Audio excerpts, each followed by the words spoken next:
Hello friends, आप सभी लोगों का स्वागत है आपके अपने परिवार यूट्यूब चैनल फ्रेशर क्लासेस में। तो फ्रेंड्स, आज का मॉक टेस्ट नंबर 14 होगा रीजनिंग का। ठीक है, तो जो भी बच्चे लोग बिहार डीएलएड एंट्रेंस एग्ज़ाम 2024 की तैयारी कर रहे हैं तो उनके लिए ये वीडियो सेशन बहुत ही उनकी तैयारी के लिए हेल्पफुल होगा। तो आइए क्वेश्चन स्टार्ट करते हैं। ये क्वेश्चन जो है, इसमें आपको दो कथन दिया जा रहा है और उस पे दो निष्कर्ष दिया जाता है। ठीक है, और कथन को हमेशा सत्य मानकर चलना है। ठीक है, उसके आधार पर निष्कर्ष का निर्णय करना है। ठीक है ना। तो आइए कथन एक पढ़ते हैं। कथन एक पढ़कर आपको वेन डायग्राम बनाना है। ठीक है, कुछ पुस्तकें खिलौने हैं। तो कुछ पुस्तकें खिलौने हैं, तो कैसा बनेगा इसका वेन डायग्राम? ये हो जाएगा पुस्तक, ये पुस्तक का घेरा और खिलौना, ये हो गया खिलौना का घेरा। ठीक है, और ये जो है ब्लैक वाला कलर, ये इंडिकेट कर रहा है कुछ को। किसको इंडिकेट कर रहा है? कुछ को। ठीक है ना। आगे, कोई खिलौना लाल नहीं है। लाल, ये हो गया लाल। अब बोला कि कोई खिलौना लाल नहीं है, इस दोनों के बीच में मतलब कट का रिलेशन, मतलब क्रॉस, मतलब कोई खिलौना लाल नहीं है। तो कथन पढ़ के वेन डायग्राम हम लोगों ने एडिट मतलब बना लिया है। अब आते हैं निष्कर्ष पर। पहला निष्कर्ष, कुछ पुस्तकें लाल हैं। कुछ पुस्तकें लाल हैं। कहीं से भी आपको पुस्तक और लाल में कोई संबंध दिख रहा है? कुछ का कहीं भी ऐसा संबंध दिख रहा है? ये पुस्तक, ये लाल, ऐसा संबंध दिख रहा है? नहीं दिख रहा है, तो ये आपका ऑप्शन गलत। ठीक है, पहला निष्कर्ष गलत हो गया। अब आते हैं दूसरे निष्कर्ष पर। कुछ खिलौने पुस्तक हैं। कुछ खिलौने पुस्तक हैं। देखिए ये वाला है घेरा, तो यहाँ तो साफ दिख रहा है कि है, तो आपका ऑप्शन निष्कर्ष 2 सही है। तो आपका कौन सा ऑप्शन सही होगा? निष्कर्ष 2, मतलब ऑप्शन बी आपका राइट हो जाएगा। आगे बढ़ जाते हैं। एक लड़की का परिचय कराते हुए एक आदमी ने कहा। कौन कह रहा है? आदमी कह रहा है। आदमी ने कहा, वह मेरे पिता की। तो इसके पिता यहाँ पर बना देते हैं पिता की बेटी की। पिता, मेरे पिता की बेटी, तो मेरे पिता की बेटी, तो इसका ये बहन होगा, मतलब ये जो होगा ये यहाँ पर बहन होगा। अगर ये पिता की बेटी होगी तो आदमी का वो क्या होगा? बहन होगा। बेटी की बेटी, अभी ये जिसको बहन है इसका एक बेटी होगा। बेटी है मतलब वही लड़की का जो परिचय करवाता था वो लड़की अब यहाँ पर आ गया। यही लड़की की बेटी है, तो वह लड़की उस आदमी से, कहाँ से स्टार्ट हो रहा है? लड़की से। कहाँ पर जाना आपको? जहाँ से बोलेगा वहाँ पर जाना आपको। तो बोल रहा है वह लड़की, तो लड़की यहाँ उस आदमी से, वो आदमी कहाँ? यहाँ पर, तो यहाँ से यहाँ जाना। तो कैसे संबंधित है? देखिए ये दोनों भाई बहन आपस में, बहन का बेटी है ये, तो बेटी है तो उस आदमी से कैसे संबंधित होगा? बेटी का तो नहीं होगा, चचेरी बहन का नहीं होगा, बहन का नहीं होगा, क्या होगा? भांजी का होगा। तो आपका आंसर क्या हो जाएगा? भांजी। ठीक ना। ये लड़की इस आदमी को क्या लगेगा? भांजी लगने वाला ये, तो ऑप्शन ए राइट। आगे बढ़ते हैं। वह आरेख चुनिए जो नीचे दिए गए वर्गों के बीच के संबंध को सही निरूपित करता है। जैसे आपको वो आरेख खोजना है जो दिए गए जो आपको ये दिए हुए 3 वर्ड 1 2 3 इसका संबंध बताता हो। देखिए भोजन, सब्जियां, सेब, तो दोनों को हम भोजन में करते हैं ना, भोजन में दोनों को खाते हैं, तो ये बड़ा सा क्या हो गया, ये हो गया भोजन। तो दोनों को खाते हैं भोजन में। सब्जियां भी हम लोग खाते हैं, सब्जियां भी भोजन में खाते हैं, और हम लोग सेब भी भोजन में खाते हैं। तो लेकिन दोनों अलग अलग चीज़ हैं, तो इस तरह का वेन डायग्राम बनना चाहिए। तो ऑप्शन ए राइट। आगे चलते हैं। उस संख्या का चयन करें जो निम्न श्रेणी में प्रश्नवाचक चिन्ह के स्थान पर आएगी। ठीक है, तो देखिए 432, 413, 396, fill in the blanks, 368, 357, 348। ठीक ना, तो यहाँ पर फिल इन द ब्लैंक्स में भरना है आपको। तो घटा के देखते हैं, घटते हुए क्रम में लग रहा है संख्या, घटा के देखते हैं। अगर माइनस करें 432 में 413 तो कितना होगा, 12 में 9 और 2 में 1, ये तो कट गया। इसका मतलब हमको समझ में आ रहा है कि यहाँ से यहाँ कितना माइनस हो रहा है, -19। तो यहाँ से यहाँ कितना हो रहा है ये भी चेक करते हैं। 413 में 396 घटा देते हैं, कितना होगा 7। यहाँ 10 में 1 ये ख़त्म, तो यहाँ पर हो रहा है -17, घट रहा है। ठीक ना, अब इसको इरेज कर देते हैं। तो हमको कुछ कुछ पैटर्न समझ में आ रहा है कि -19, -17, तो यहाँ से कितना होगा, -15 होगा ना, -15 होगा। तो -15 396 में अगर हम -15 घटा दें तो कितना होगा 1, और ये 8, ये 3, तो आपको ऑप्शन राइट सी हो जाएगा। ठीक है, पैटर्न समझ में आ गया। अगर आगे चेक करना है थोड़ा पैटर्न कि पैटर्न सही चल रहा है कि नहीं, तो आगे क्या होगा, -13 होना चाहिए। तो 381 मतलब इसमें से -13 करके देख लेते हैं, तो हमको ये आना चाहिए। तो 11 में 3 गया 8, 7 में गया 6, 3, तो देखिए आ रहा है ब्लैक वाला, ये वाला। इसका मतलब पैटर्न हमारा सही चल रहा है, तो ऑप्शन सी राइट हो गया। आगे बढ़ते हैं। उस विकल्प का चयन कीजिए जिसका चौथा संख्या वही संबंध है जो पहली संख्या का दूसरी संख्या से संबंध है, तथा पांचवी संख्या का छठी संख्या से संबंध है। पहला दूसरा से जिस प्रकार संबंधित है उसी प्रकार तीसरा चौथा से संबंधित होना चाहिए, और पांचवा छठा से। तो संबंध खोज लेते हैं। यहाँ 14:49 है। 49 तो हमको लग रहा है कि 7 का स्क्वायर है, और यहाँ पर 7 गुना 2 है ना। तो एक 7 का स्क्वायर, एक 7 का, 7 में 2 गुना है। अच्छा 20, और इसका कर लेते हैं। तो इसका क्या है, 10 का स्क्वायर है, तो ये क्या है, 10 गुना 2 है। तो हमको पता चल गया कि इसका स्क्वायर और उसी का 2 उसमें गुना करना है, ये समझ में आ रहा है। तो यहाँ पर उठाते हैं, ये फिल इन द ब्लैंक्स।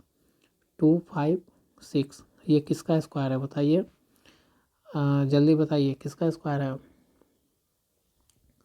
तो ये आपका है 16 का स्क्वायर, 16 का स्क्वायर है। तो 16 का जब ये स्क्वायर है तो 16 गुना 2, तो कितना हो जाएगा 32। तो आपका आंसर क्या हो जाएगा, ऑप्शन ए राइट हो जाएगा। आगे बढ़ते हैं। निम्नलिखित 4 शब्दों में से 3 किसी प्रकार समान है और एक असंगत है। असंगत शब्द को चुनिए। देखिए keypad, monitor, scanner, mouse. Keypad, keypad क्या होता है, हार्डवेयर है। माउस भी हार्डवेयर है, स्कैनर भी हार्डवेयर है। मॉनिटर, मॉनिटर क्या होता है कि जिस पे आप डिस्प्ले देखते हो, तो ये आपका अलग है। तो ऑप्शन बी आपका राइट हो गया।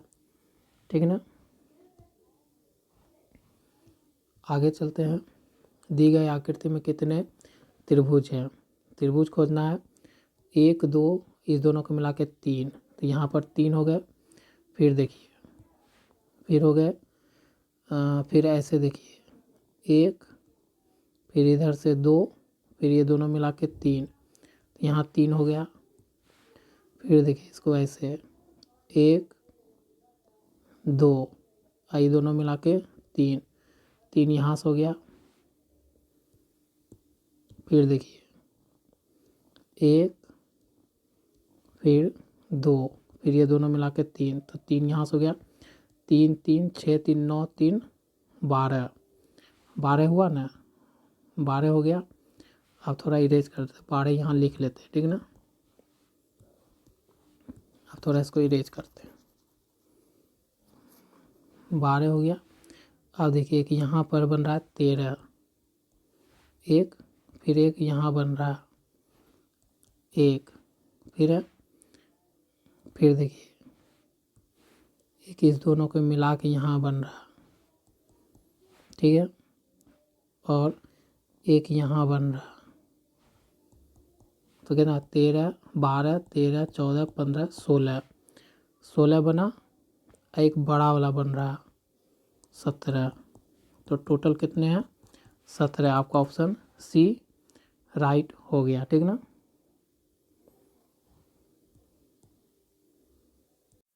आगे बढ़ते हैं। अब हमारा अगला क्वेश्चन है, किसी निश्चित कूट भाषा में एप्टीट्यूड को इस वर्ड में लिखा जाता है, तो उसी कूट भाषा में एटीट्यूड को किस प्रकार लिखा जाएगा। तो देखिए एप्टीट्यूड APTITUDE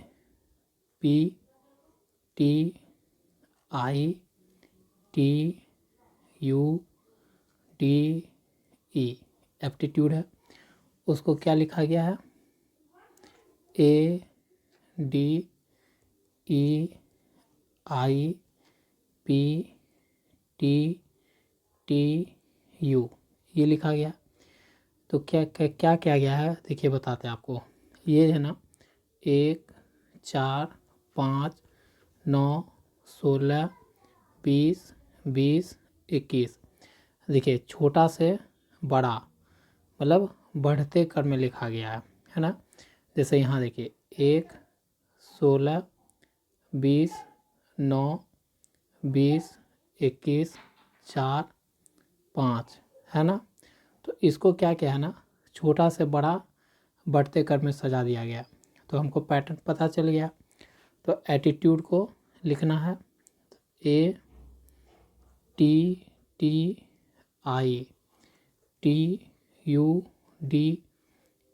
एटीट्यूड। तो इसका न्यूमेरिकल वैल्यू लिख लीजिए 1 20 20 9 20 21 4 5। तो सबसे छोटा कौन है, पहले 1, उसके बाद 4, उसके बाद 5, तो 1 4 5 ख़त्म, फिर 9 ख़त्म, फिर 20 20 20 20 20 20 ख़त्म, 21। तो बस आप इसको A1 ए के लिए होता है 4, डी के लिए E 5, ITTTU। तो इस तरह से जो भी ऑप्शन में दिख रहा है वो आपका आंसर हो जाएगा। लास्ट में यू चाहिए, इसमें टी है ख़त्म, ई है ख़त्म ख़त्म, यू एक ही में दिख रहा था हमारा, ये ऑप्शन बी राइट हो गया। आगे चलते हैं। यहाँ पर आपको नीचे दिए गए प्रश्न में एक कथन है, आपको नीचे दिए गए प्रश्न में एक कथन दिया जा रहा है, जिसके बाद 2 तर्क 1 और 2 दिए गए हैं। आपको 2 तर्क दिया जा रहा है, देखिए तर्क दिया जा रहा है 1 और 2। आपको तय करना है कि कौन सा तर्क मजबूत तर्क है और कौन सा कमज़ोर तर्क है। उपयुक्त उत्तर चुनें, ठीक ना। तो देखिए आपको कथन पढ़िए, उसके अनुसार तर्क का उत्तर दीजिए। सरकार को सीमाओं पर कार्य करने वाले सैनिकों को दुर्गम क्षेत्र भत्ता देना चाहिए। सही बात है, कथन एकदम सही बोल रहा है, सत्य है कि जो भी सैनिक लोग दुर्गम क्षेत्र पे काम करते हैं, ऐसे सीमा मतलब दूर दराज सीमा पे काम करते हैं, तो सरकार को उसको क्या करना चाहिए, दुर्गम क्षेत्र भत्ता देना चाहिए, ठीक ना, जो सीमाओं पर कार्य करते हैं। तो उस पर तर्क क्या निकल के आ रहा है, देखिए, हाँ, यह देश के लिए अत्यधिक कठिन काम करने वाले सैनिकों की कर्तव्य निष्ठा में बढ़ोतरी करेगा। देखिए, जो सीमाओं पर काम करते हैं बॉर्डर पर, उसको उसके लिए क्या देना चाहिए, दुर्गम क्षेत्र अनुभत्ता देना चाहिए। तो ये बात सही है। अगर ऐसा आप देते हैं, अगर सरकार ऐसा देता है, तो सैनिक को कर्तव्य निष्ठा में क्या होगा, बढ़ोतरी होगा। सही बात है। उसका अगर उसको पैसे के रूप में या जो भी दुर्गम क्षेत्र के लिए भत्ता मिल जाएगा, तो वो उनको क्या होगा, और हिम्मत आएगा, है ना। तो ये ठोस तर्क है, तो ये सही है। नहीं, यह सार्वजनिक धन का अपव्यय है, ये गलत है। तो आपका पहला वाला सही लग रहा है, तो आपका क्या हो जाएगा, ऑप्शन केवल एक परवल है, तो आपका option A right. 20 number last question पे चलते हैं। आपको यहाँ भी एक कथन है, उस पर एक कारण दिया हुआ है। कथन क्या बोल रहा है, जीवों का शरीर विभिन्न तत्वों से बना होता है। अब कारण क्या है, भोजन में विभिन्न तत्व होते हैं। सही बात है, दोनों सत्य बात है, ये भी सत्य है और ये भी सत्य है। लेकिन देखिए, यदि कथन और कारण दोनों सत्य है, ठीक है, सत्य तो है, और कारण कहाँ है, यहाँ पर कारण है, यहाँ पर कथन की उचित व्याख्या कर रहा है। क्या कारण जो है कथन की उचित व्याख्या कर रहा है, भोजन में विभिन्न तत्व होते हैं, जो जीवों की शरीर विभिन्न तत्वों से मिलकर बनी होती है, नहीं, ये एक अलग बात है और ये एक अलग बात है, दोनों एक अलग बात है। तो यहाँ कारण कथन की उचित व्याख्या नहीं कर सकता है, क्योंकि दोनों अपने अपने जगह सत्य है। ये गलत हो गया। ऑप्शन बी देखते हैं, यदि कथन और कारण दोनों सत्य है और कारण कथन की उचित व्याख्या नहीं कर रहा, हाँ, दोनों अपने अपने में सत्य है और दोनों अलग बात है, तो दोनों एक दूसरे को कोई रिलेटेड संबंध नहीं है, ठीक है ना। तो ऑप्शन बी राइट है। क्योंकि देखिए, जो जीव का शरीर बना होता है वो कितने तत्व से बने हैं, 5 तत्वों से बने हैं, ठीक है, जानते होंगे, वायु, जल, हवा, और क्या होता है, इस तरह से है, ठीक है, 2 हम भूल रहे हैं, तो उस तत्व से बने हैं। और भोजन में तत्व पाए जाते हैं वो भी आपके carbohydrate, protein, fat, vitamin, minerals, ये सब तत्व पाए जाते हैं। तो सब तो दोनों बात अलग है ना, दोनों एक दूसरे से थोड़ा को रिलेटेड है, नहीं है। तो इसलिए ऑप्शन बी आपका राइट हो गया।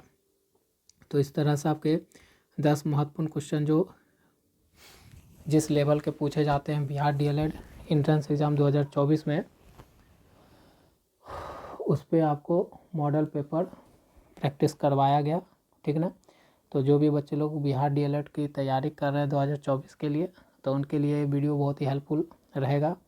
तो जो भी बच्चे नए हैं चैनल पर, चैनल को सब्सक्राइब करिए, नोटिफिकेशन का बेल आइकन को प्रेस कर लीजिए, और अगर वीडियो अच्छा लगे तो लाइक कर सकते हैं, और कमेंट करके भी आपको जो भी सवाल अगर जो समझ में नहीं आए तो उसके लिए आप कमेंट में पूछ सकते हैं। आपको डिस्क्रिप्शन में टेलीग्राम का लिंक दिया गया है, व्हाट्सएप ग्रुप का भी लिंक दिया गया है, जिस पे जुड़ना है जुड़कर आपका जो प्रश्न रहे वहाँ पूछ सकते हो, टेलीग्राम पर आपको जवाब मिलेगा, ठीक ना। मिलते हैं आपसे नेक्स्ट वीडियो में। आज के लिए बस इतना ही। धन्यवाद वीडियो देखने के लिए पूरा।